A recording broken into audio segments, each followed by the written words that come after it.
Hello viewers, তান্ত্রিক black magic চ্যানেলে আপনাদের সবাইকে স্বাগত।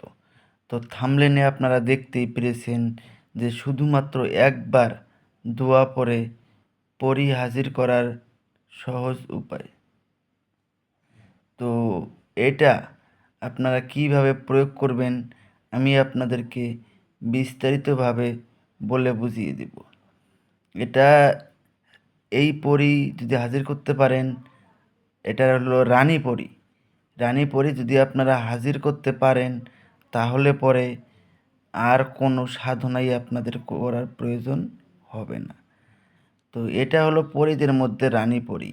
এটা একটু কঠিন সাধনা। তো আমি আপনাদেরকে বলে বুঝিয়ে দিব, কিন্তু আমি আপনাদেরকে রিকোয়েস্ট করব আমার কথাগুলো মনোযোগ দিয়ে শুনুন। আর যদি এটা নিজে করতে না পারেন, চালান করে নিতে চান, স্ক্রিনে দেওয়া নাম্বারে আপনারা আমার সঙ্গে যোগাযোগ করে নেবেন। এই সাধনাটা আপনাদেরকে শ্মশানে বসে করতে হবে। এটা শ্মশানে বসে করতে হবে। এটার জন্য লাগবে একটা গোলাপ ফুলের মালা আর লাগবে কিছু মিষ্টি জাতীয় খাদ্য। শুধুমাত্র এই দুটো জিনিস আপনারা ব্যবস্থা করে নেবেন, আর একটা তসবির মালা। এই তিনটা জিনিস ব্যবস্থা করে নিয়ে আপনারা আমার কাছ থেকে অনুমতি নিয়ে নেবেন।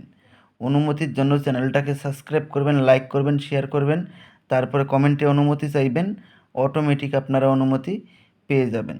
কিন্তু আমি আপনাদেরকে রিকোয়েস্ট করব, আপনারা অনুমতির জন্য কেউ ফোন করবেন না। আর যারা আমাকে দিয়ে কাজ করাবেন শুধু তারাই আপনারা আমার সঙ্গে যোগাযোগ করবেন। এই নাম্বারে ইমো, হোয়াটসঅ্যাপ সব কিছুই রয়েছে। তো একটা দোয়া স্ক্রিনে দিয়ে দিচ্ছি, লক্ষ্য করে নিন। ইয়া আল্লাহ রানী পরী হাজির শাহ ই ইরশাদ। এই দোয়াটাকে ভালো করে প্রথমে মুখস্থ করে নেবেন। মুখস্থ করে নিয়ে যেই দিন এইটা শুক্রবার দিন সাধনা করতে হবে, ওই দিনই শ্মশানে বসে 311 বার পরে সিদ্ধি করে নেবেন।